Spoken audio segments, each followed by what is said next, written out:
Please listen carefully.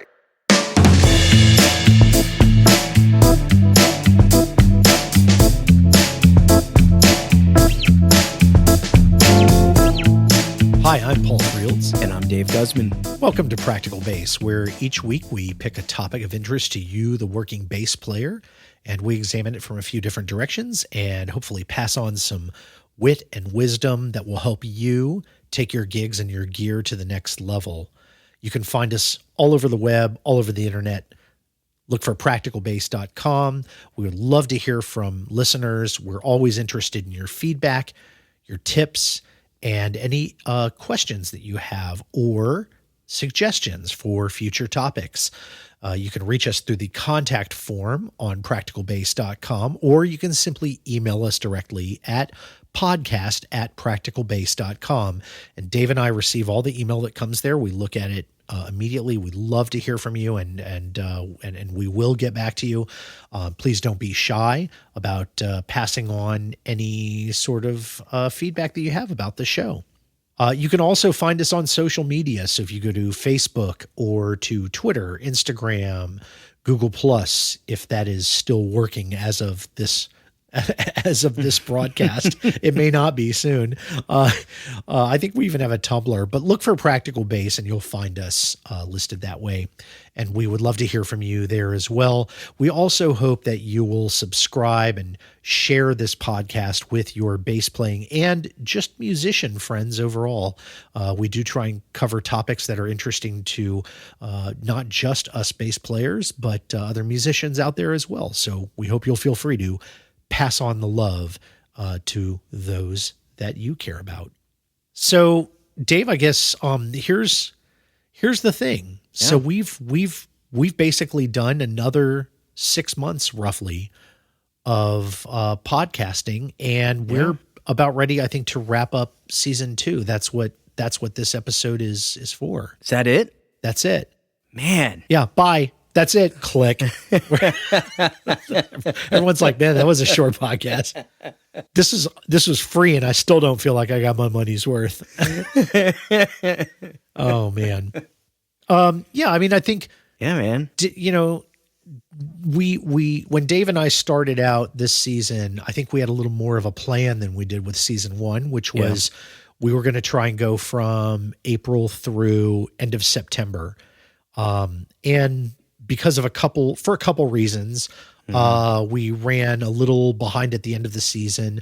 But one of the reasons for that was that we had a fantastic interview with our friend Ted Gould. I hope people caught that just the last couple of weeks. Ted is amazing. And I'm just going to remind people one more time, since if they didn't pick up on it before, if you go to brotheoproject.com, as of October 9th or 10th, he's still doing that Kickstarter, and it's still open for a little bit. I know this is going to age poorly, but I don't care. I really hope people will go visit it. If this is way after the Kickstarter is closed, just go look for Ted Gould or Son of a Bass on social media and, pick up on his YouTube, on his Instagram, whatever the case is. He is a fantastic player. He was a great guest, and I'm hoping that we're going to have him on again next year at some point in season 3, because it was just so much fun. And he's just like, he's that epitome of a blue collar, working bass player. Working bass, man. Yeah. Yeah. I mean, you get all the real deal comes from Ted. And an educator too. Yeah. Yeah. He knows how to pass on the lessons in a way that makes sense. Yep. So Dave, we're going to, I guess let's kind of delve into how we wanted to talk about our closing episode. I mean, we said we kind of wanted to revisit just a couple of the themes that we talked about over the course of the season, and maybe just, kind of look back on what we've been doing and, see if something has resonated, with you or with me, and then maybe see if that comes out to the listeners in the same way. Yeah, I think it's fun for us to look back on the entire season, and there's a lot that happened. I mean, I think there were a lot of really good topics that we touched on, really good feedback that we got. There were a lot more episodes that we did that were based on the feedback and the requests from our listeners that I think really made it kind of cool and special in a way. And some of those were really like my favorite episodes. So That's huge. I mean, I think like that's something that I'm not sure every listener necessarily appreciates. They're like, oh,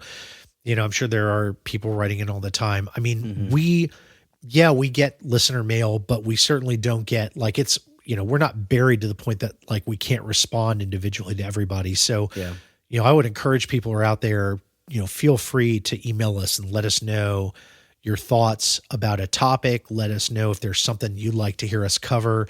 We're always open to that. And we had like, I think we maybe did 1 or 2 like that last season. Then I think this season we probably did like 4 or 5 that were like that.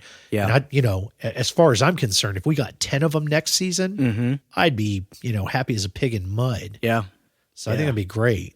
Yeah. So what did we have like a particular listener episode that you were like really fond of or that resonated? So when I thought back, I started making connections of kind of bigger overall themes that hit a couple of our topics. Yeah. And one of them, one of the topics that I had basically was just this idea of our behavior as a musician.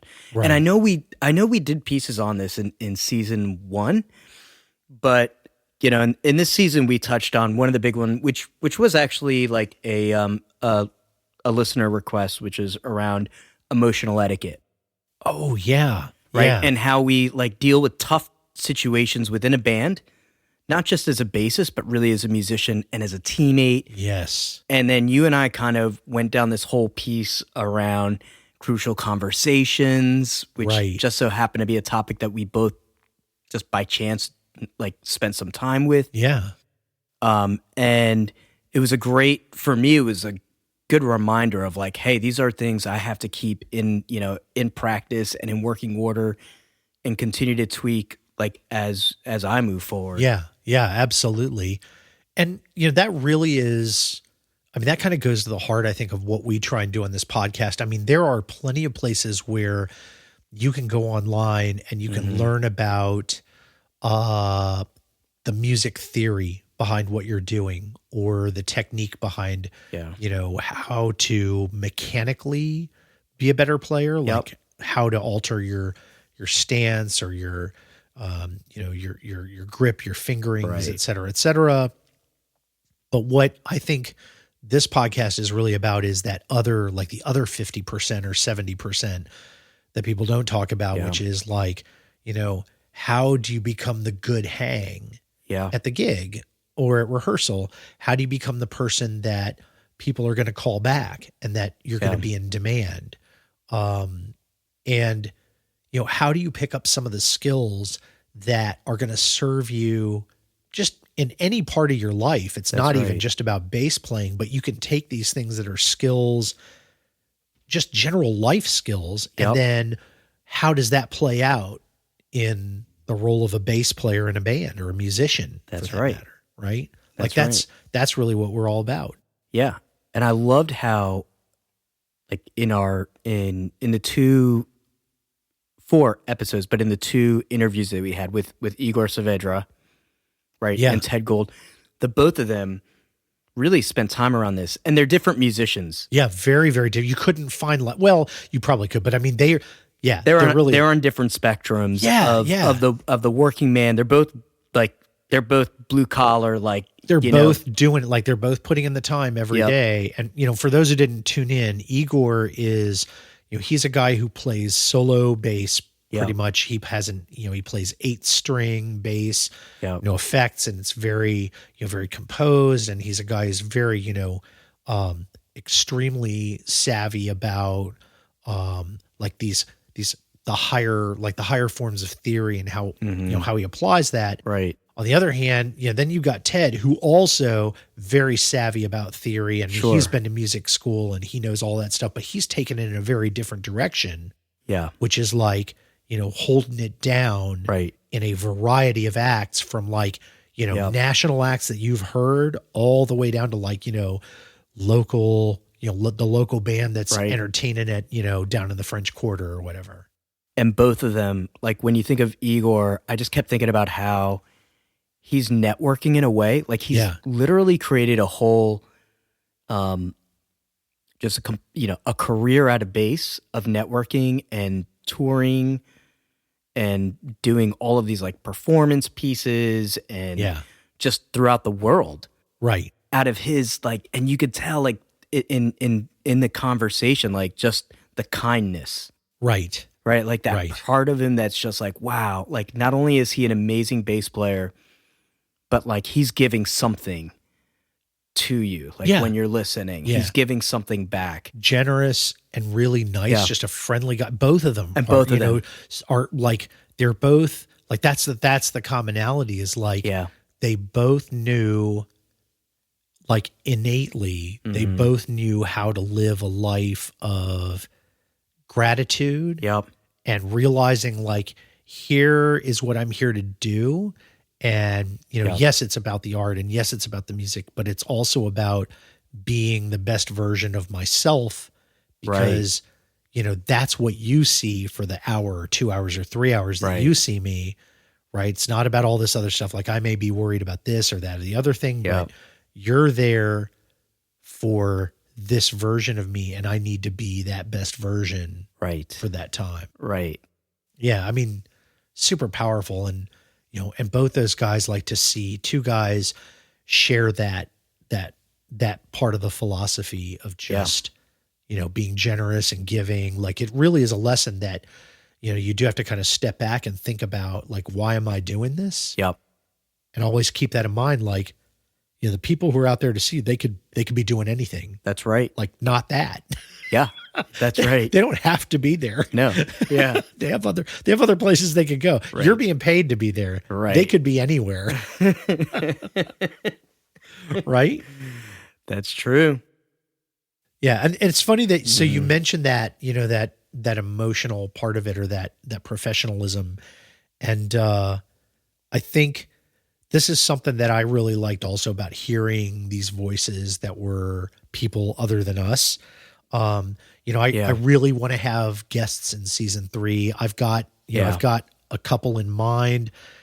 Dave and I have been talking about them, and we definitely will have that happen in season 3. And it may not be people that folks are necessarily going to think about. Like we might surprise you. Like I think we'll probably profile a couple bassists next season. I don't know how this is the first time we've talked about it, like literally right here live. We're going to just, We're just going riff to on brainstorm. this. Right. Yeah. Like I've been thinking about this, and one of the things I think that's come to mind is trying to expose maybe a little bit of lesser known bass players or lesser appreciated players.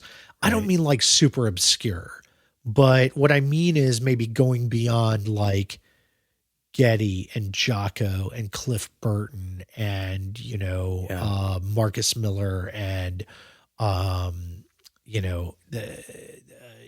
Charles Mingus and, all of these other folks like Monsters. I think if we could get like find some people in maybe popular or modern music over the last few decades that are amazing, but maybe people haven't quite spent that much time on, I think that could be really interesting. Yeah. And we might, here's what I was thinking, and again, I'm springing this on Dave, but like, maybe we'll do something where, I don't know, we pull out a few of their great works. Like you would find somebody who's like this. I would find somebody who's like this. And we we compile some tracks and then we hand them over so that the other person can kind of like learn and get to know it and then kind of feel out how that resonates with each of us when we come back and do our episode. Yeah. You know I what like mean? that. Like, I think that was one of the things that worked about the Geddy episode. Like Geddy didn't need another episode about Geddy Lee. Like there's a million people who know he's a great bass player, but I think the thing that I loved about that was like hearing your take on it. Yeah. Like as somebody who wasn't like buried in his music for, a decade or whatever. Yeah. I really dug that. And I think it would be fun to do that where you pick somebody that you've been really influenced by who's off the beaten path. Sure. And then like, let's look into that person's And then dig in. oeuvre, as they say. Yeah. If you speak French badly, as I do. That's how you say it. I like that. So that's one of the things I was thinking about. And you know, we talked about like the, you know, habits and productivity. And but again, I think really, you know, part of that voice also comes from our listeners, like you said. Yeah. So anyway, what's another thing that resonated for you from this season? I think for me there was another like vast category of just thinking about ourselves as an asset, as a bassist. Yeah. Definitely like more toward I guess some of the topics that we covered were around like being the student, right? Like looking at ourselves as an asset, and Right. and that to me coupled right in with that time blocking piece that really like is very like it really fit right in line, I think, with our practical bass theme of thinking about how we're going to make this thing happen, how you improve like the quality of your craftsmanship, right? Which is, it's like the other side. It's like you need to be the person, you need to be the behavior, but you also have to bring like the work to the table. You have to bring the craft to the table. And there was something that resonated with me, I think, some pieces that Ted, and this is like just off the top of my head, but Ted was talking about sort of like knowing when you're not the right fit for a gig. Yeah. Right? Like saying like, hey, I'm not your guy. Right. You know, or when do you stretch? Like it's good to stretch Yes. if you feel like, and you'll only know if you're ready for it if you're in that practice mode and you know, like you're very honest with yourself. Yeah. Where your craft is at. Yeah. Like you don't want to turn down a gig that's going to make you stretch. Right. But what you don't want to do is take a gig that you have no possibility of being remotely close to ready for. Right. And all you're going to do is embarrass yourself. Damage your and relation, the damage band your leader. reputation. Yep. Yeah.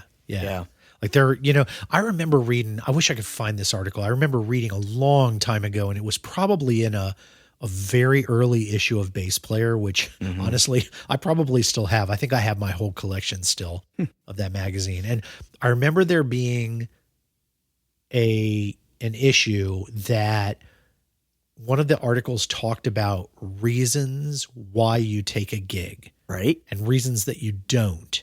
Uh-huh. Right. This one, I think, concentrated more on reasons to take a gig. Yeah. And, there are reasons to take a gig, like, of course, pay. Everybody thinks about pay, but you always have to balance that out. Like, is it pay for something that you can do, or are you picking up a paycheck that is well earned, right? And or might lead to other opportunities later, or are you picking up easy money that is going to come once and you just destroyed the income stream, right? Right.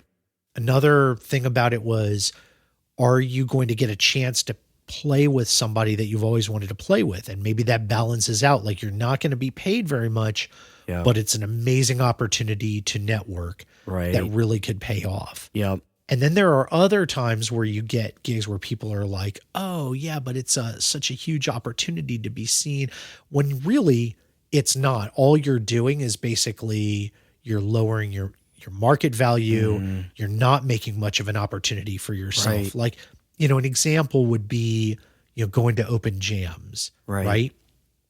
I think that open jams have their place, and I definitely do some of them. I do some of them to stay connected to people I care about in the local scene, just to show up and be part of the group that's there.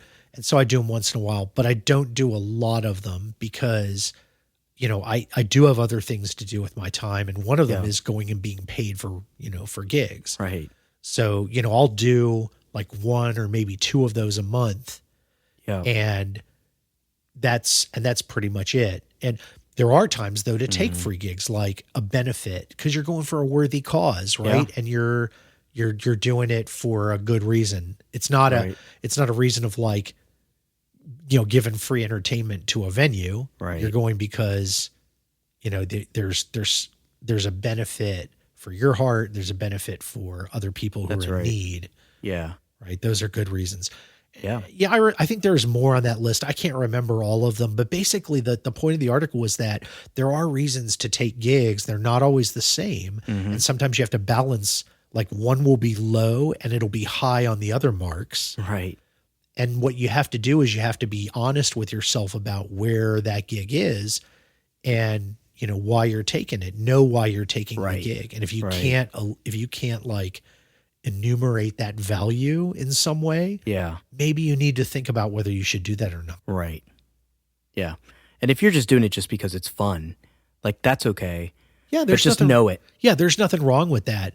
I think Just that know where it is. yeah, there are gigs that you take just because it's going to be a fun hang or Yeah. whatever. And I think the people that I know who are pros that I really respect, they're not above doing something like that, but they won't do it often. Right. Right. And it has to be for the right reasons. That's right. If you find that you're doing a lot of that, like you're doing, all you're doing is kind of free gigs. Well, I mean, maybe you can do that when you're 16 or something like that, or 18, but Yeah. as you mature as a player, Mhm. right, your goal should be higher. Like your time is worth money, and Yeah. and you should be, compensated for that one way or the other, either emotionally because you're doing something that's really good for other people, or Yeah. it has some other payoff, or or because you're getting a good paycheck out of it, That's right. right? And Yeah. if your goal really is to be working doing this stuff, then pay should always be on your mind. It Right. doesn't mean you have to be paid for everything, but when you're not getting paid, there needs to be a really good reason, Right. right? Right. Exactly. Yeah. So yeah, I mean Yeah. definitely like a resonant bit. And Yeah. so anything else that comes to mind for you from mean, this season? Yeah. I mean, and I think to that kind of in that scope also, and I don't know if it's just something that I've been thinking about, but it's like this whole idea of, bettering your craft, but also understanding that it's not necessarily, it's, there are so many amazing bassists out there right now, right? Like all you have to do is go onto YouTube and just like go down the wormhole, start from one like monster that's out there that's like 13 years old, killing it. And next thing you know, like 6 hours later, you're just like knee deep in all these other musicians. And it can be really daunting. I mean, Yeah. even like for someone that's been playing for 20, 30 years, you look at this and you're like, man, like, What do I have to give? yeah, Like, what do I have? holy moly. And that's where, like, for me, it just goes back and forth. Like, okay, but you know what? Be well balanced. Like, know your craft. Be good at what you do. Like, just stay focused on it. Yeah. It doesn't have to be over the top, unless if that's like your thing. Like, if you're really niche and you do something like outside the box, cool. Do that. Be you. Be whatever. Like whatever you are as a bassist. Like, bring that to the table. Yeah. And fine tune that. Like everybody doesn't have to be Igor Saavedra. Right. Everybody doesn't have to be Ted Gould. Exactly. Either, right? Like you have your unique blend Yeah. that you're bringing to the table. Know what that is, Yep. and know how to capitalize it and take those opportunities. Yeah. Think about like when you go out and you see maybe bassists that maybe you do know or don't know that well, but you just see them getting a lot of gigs. And then maybe like you look at it and you think, yeah, they're not doing anything that special. Yeah. But maybe they are, right? Like maybe they're holding that bad boy down. Yeah. Maybe they're super consistent at like what they bring to the table. Maybe they don't bring a lot of drama, Yeah. right? Maybe they help out with gear. Maybe Yeah. they help out with booking with all these different like bands. Maybe they're just like whatever. Or Yeah. maybe there's something that you're not seeing even within the craftsmanship that's like, oh, they don't play that many notes because like they've taken a different path. of, Yeah. like Like they figuring know, out. like this guy knows how to make, like he's playing half as many notes as anyone else, Yeah. but he knows how to make each one of those count for twice as much. Right. Like his value of like dollar per note is way better. Yeah. That's efficiency, man. Too many notes. He wiggles his fingers way less than I do. Oh, Man. man.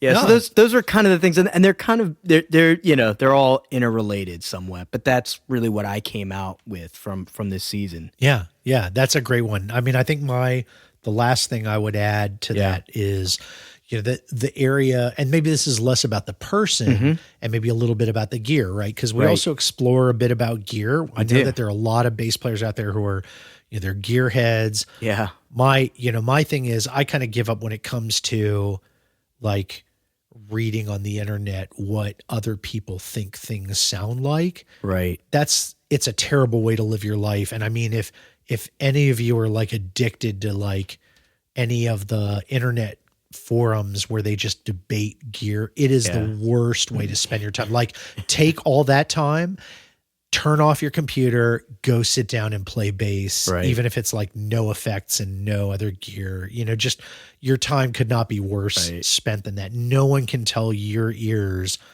what to hear. Right. So, you know, trust yourself.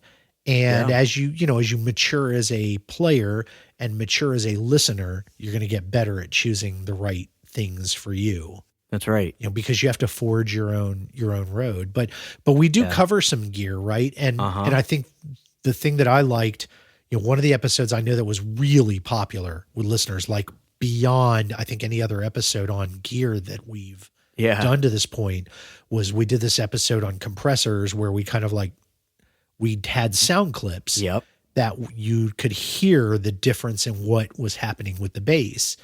And that was a big hit. And maybe we'll figure out a way to do that. Like we'll find record down like a dry sample and run that through some effects to actually show the differences, you know, to the listener.